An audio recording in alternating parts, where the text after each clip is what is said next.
Hello everyone, welcome back to my channel. I hope आप सब अच्छे होंगे। सुबह हो चुकी है और सुबह का जो मॉर्निंग रिचुअल है वो भी स्टार्ट हो चुका है। यहाँ पर शहद, गर्म पानी और नींबू, इसे कागजी नींबू बोलते हैं और ये ज़्यादातर पहाड़ों में पाया जाता है।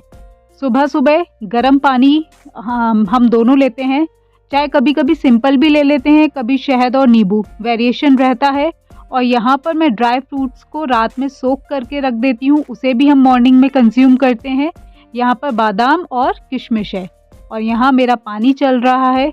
इसके बाद आज नाश्ते में सोचा कि आलू के पराठे बनाए जाए। सर्दियों में किसी भी टाइप के पराठे हो, खासकर आलू के या फिर स्टफिंग वाले पराठे बहुत ही टेस्टी लगते हैं। तो यहाँ आज आलू के पराठे बनाने की प्लानिंग हो रही है। ये आलू बहुत छोटे छोटे हैं। एक्चुअल में ये आलू मुझे ना, जैसे जो साग बनता है, साग इन द सेंस जैसे मेथी आलू हो गया, पालक आलू हो गया, उसमें छोटे आलू का फ्लेवर मुझे बहुत पसंद आता है, इसलिए मैं थोड़े छोटे आलू लेके आई थी, तो वही पड़े थे। पहले मैंने आलू को अच्छे से वॉश कर लिया, जितनी भी इनकी मिट्टी है वो निकल जाएगी, और फिर इनको मैं बॉयल होने के लिए रख दूंगी। इतने आलू इनफ होंगे पराठों के लिए और ये अच्छे से बॉयल हो जाएंगे। तब तक मैं क्या कर रही हूँ, आटा गूंद के रख रही हूँ पराठों के लिए। जितना पहले से आटा गूंदा रहेगा उतना वो सॉफ्ट रहेगा और उतने अच्छे आपके पराठे बनेंगे। जब भी आलू के पराठे बनाएं, आटे को थोड़ी देर पहले गूंद के रख दीजिए। वैसे तो जब नॉर्मल रोटी भी बनानी होती है तब भी आटे को अगर थोड़ा पहले गूंद के रखेंगे तो रोटियां सॉफ्ट बनती हैं। इसी तरीके से आपके पराठे भी सॉफ्ट बनेंगे। यहाँ मैंने आटे में थोड़ा सा नमक डाल लिया है और यहाँ पर खूब सारी अजवाइन, ताकि ईजिली डाइजेस्ट हो सके पराठे। और यहाँ मैं थोड़ा सा जो गुनगुना पानी होता है उसका यूज़ करूँगी, कि बहुत ठंड है यहाँ और ठंडा पानी से गूंदना बहुत मुश्किल हो जाता है। तो हल्का सा गर्म पानी लिया है और अच्छे से मैं अपने आटे को मतलब गूंद लूँगी। यहाँ पर मैं आटे को देखना ज़्यादा मतलब टाइट नहीं रखूँगी, थोड़ा लूज़ रखूँगी, ताकि जब हम स्टफिंग आलू के पराठे के अंदर भरे तो स्टफिंग बाहर ना निकले। इस चीज़ का बिल्कुल ध्यान दीजिए। जब भी आप कोई भी स्टफिंग वाले पराठे बनाते हैं तो जो आटा है उसको थोड़ा लूज गूंदिए, ठीक है। यहाँ मैंने आटे को गूंद लिया है। इसको मैं थोड़ी देर गूंदने के बाद रेस्ट करने के लिए छोड़ दूंगी। ये अपने आप बहुत अच्छा हो जाएगा। अभी ये पूरा गूंदा नहीं था लेकिन मैंने इसे छोड़ दिया है। यहाँ मैंने एक बर्तन में हरी मिर्च और जो सूखी लाल मिर्च होती है उसको काट ली है। ये जब पराठों में इसके बीज आते हैं ना, तीखे तीखे, मुझे बहुत पसंद है। तो ये मैंने दोनों लाल मिर्च और हरी मिर्च काट ली है। यहाँ पर धनिया तो मतलब ये है, सर्दियों में जितनी चीज़ों में मैं डाल सकती हूँ, जितना भर भर के डाल सकती हूँ उतना मैं यूज़ करती हूँ। तो खूब सारा यहाँ मैं आलूओं के लिए धनिया काट रही हूँ। इनको मैं साइड करके रख दूँगी और उसके बाद अपने आलूओं को हम चेक करेंगे कि हमारे आलू बॉयल हो गए अच्छे से कि नहीं। कच्चे नहीं रहने चाहिए, आलू अच्छे से बॉयल हो जाने चाहिए। आलू बहुत अच्छे से बॉयल हुए हैं, जैसे मैंने उसमें चाकू डाल के देखा, बहुत ईजिली चला गया। यहाँ मैं अपने आलूओं को छील लूँगी और जिसमें हमने धनिया और हरी मिर्च वगैरह काटी थी उसी में मैं अपने आलू डाल रही हूँ, क्योंकि इसी बर्तन में मैं आलू का भरता तैयार करूँगी। यहाँ देखिए मैं अपने आलू छील रही हूँ और ये सारे आलू छिल चुके हैं और बेलन की हेल्प से मैं इनको अच्छे से मैश कर रही हूँ, क्योंकि बहुत गर्म है, अभी हाथ से मैश करना पॉसिबल नहीं है। आपके पास मैशर है तो आप उससे कर सकते हैं, या फिर आप चमचे से किसी या ग्लास से भी कर सकते हैं। मैं बेलन से करना प्रेफर करती हूँ। तो बेलन से मैंने मैश कर लिया है। इसके बाद इसमें मसाले डालूँगी। ये है ज़ीरा पाउडर, भुना हुआ जो ज़ीरा होता है वो, थोड़ी सी मैं हींग भी डालती हूँ और यहाँ पर साबुत ज़ीरा डाला है। बाकी बेसिक मसाले ये हो गया, धनिया पाउडर हो गया थोड़ा सा, ये गरम मसाला हो गया, उसको डालती हूँ, लाल मिर्च हो गई और यहाँ पर थोड़ा सा नमक। मैं हल्दी नहीं डालती हूँ, काफ़ी लोग हल्दी भी वैसे डाल लेते हैं लेकिन मैं नहीं डालती हूँ। बस अब इनको हाथों से अच्छे से मैश करेंगे। एक चीज़ को और ध्यान दीजिए, जब आलू ज़्यादा गर्म होते हैं ना उस टाइम पे नमक बिल्कुल ऐड मत करिए, वरना वो ना थोड़े वैसे हो जाते हैं, चिपचिपे से हो जाते हैं। जब आलू थोड़े ठंडे हो जाए नमक को तभी ऐड करिए। चाहे बेशक सारे मसाले और ऐड कर लीजिए लेकिन नमक को ऐड मत करिएगा। ये देखिए हमारा भरता तैयार है और यहाँ अब पराठे बनाने की तैयारी हो रही है। सबसे पहली रोटी या पराठा जो भी मैं बनाती हूँ वो गाय के लिए निकाल देती हूँ। तो ये पहला वही पराठा बन रहा है जो गाय के लिए जाएगा और बाकी सारे अपने खाने के लिए होंगे। तो पहली रोटी या पहला पराठा मैं हमेशा गाय के लिए ही निकालती हूँ। यहाँ पर देखिए मैंने थोड़ा सा आटा ले लिया है। आटा हमारा रखे रखे बहुत अच्छा हो गया था, सॉफ्ट हो गया था। और आटे की थोड़ी सी एक लोई ली है जिसे मैंने कटोरी वाली शेप दे दी है और उसमें स्टफिंग भर दी है आलू की। और इसको मैं अच्छे से पूरा बंद कर दूंगी, पूरा अच्छे से सिक्योर कर दूंगी ताकि हमारा जो आलू है वो कहीं से भी ना निकले। जब आप इसे बेलेंगे, आटा आपका अगर सॉफ्ट होगा और अब आप इसे बेलेंगे तो आपके आलू बाहर नहीं निकलेंगे। और जब भी आप स्टफिंग वाले पराठे को बेलते हैं थोड़े हल्के हाथों से बेलिए, एकदम ज़्यादा प्रेशर से मत बेलिए। वहाँ पर मेरी जो पहला पराठा था वो रेडी हो गया है गाय का। और यहाँ पर अब पहला आलू का पराठा बनने जा रहा है। बहुत ही टेस्टी लगते हैं सर्दियों में इस टाइप के पराठे, मज़ा आ जाता है खाने में। और मज़ा क्या तब और आता है अगर कोई और बना के दे रहा हो, आप बैठ के बस गरम गरम एंजॉय कर रहे हो उन पराठों को। तो यहाँ पर मेरे पराठे बनना शुरू हो गए हैं।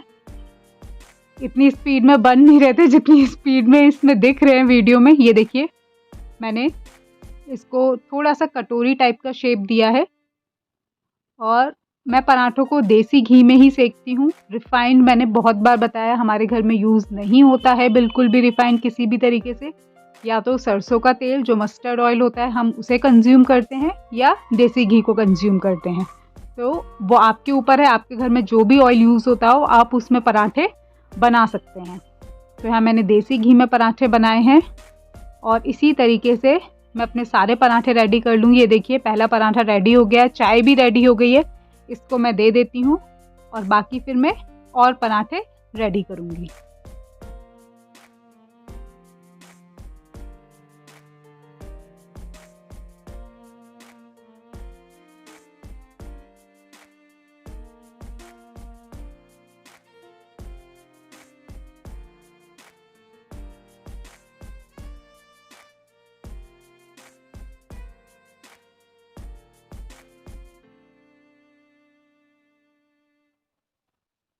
नहा धोने के बाद बाकी सारे पराठे रेडी होने के बाद यहाँ अब मेरा नाश्ता चल रहा है। मैं अपनी चाय बना के ले आई हूँ, भर के चाय लेके आई हूँ पूरा ग्लास में ताकि कोई भी बीच में कम ना पड़े पराठों के साथ चाय।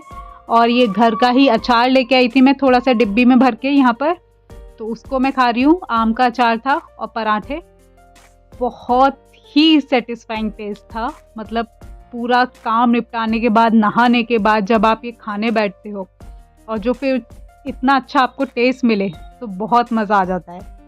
तो पराठे मैंने अपने एंजॉय कर लिए। शाम का टाइम हो गया था, देख सकते हैं आप 4:30 का लगभग टाइम था।